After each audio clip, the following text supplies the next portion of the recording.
Hi అండి. Good morning. Welcome to Moni life diary. ఎలా ఉన్నారు? అందరూ బాగున్నారా? మేమైతే చాలా బాగున్నామండి. ఇక్కడొచ్చి ఏంటంటే చిన్న కన్నాకి ఇద్దరికీ కూడా ఒళ్ళంతా ఆయిల్ అప్లై చేసి ఎండలో నుంచోబెట్టాను. దేనికి అంటే చిన్నాకి ఇలాగా కళ్ళల్లో నుంచి పుసి కారుతూనే ఉంటుంది. పొద్దున్నే లేవగానే అయితే కళ్ళు కూడా తెరవలేదనమాట. మొత్తం 2 కళ్ళు కూడా అసలు అలా గడ్డలు కట్టుకుపోయి అలా ఉండేయి. కళ్ళు తెరవకుండా మాకే చాలా బాధ అనిపించింది.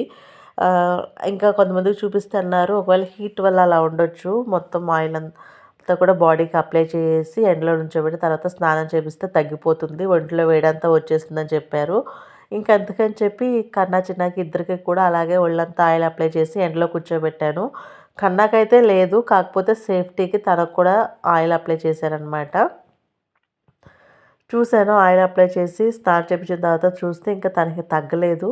తగ్గకపోయేసరికి ఇంకా మేము హాస్పిటల్‌కి తీసుకెళ్ళాము. ఇక్కడ రాసిందేంటంటే బాడీకి వెలకన్న అంటారు తమిళ్‌లో వచ్చేసి, ఇంగ్లీష్‌లో వచ్చేసి కాస్టర్ ఆయిల్ అనమాట. ఆముదం. చాలా విషయాలు ఇక్కడికొచ్చినాకే తెలుసుకున్నానండి. అసలు ఇంతకు ముందయితే మ్యారేజ్‌కి ముందు ఏమీ తెలీదు.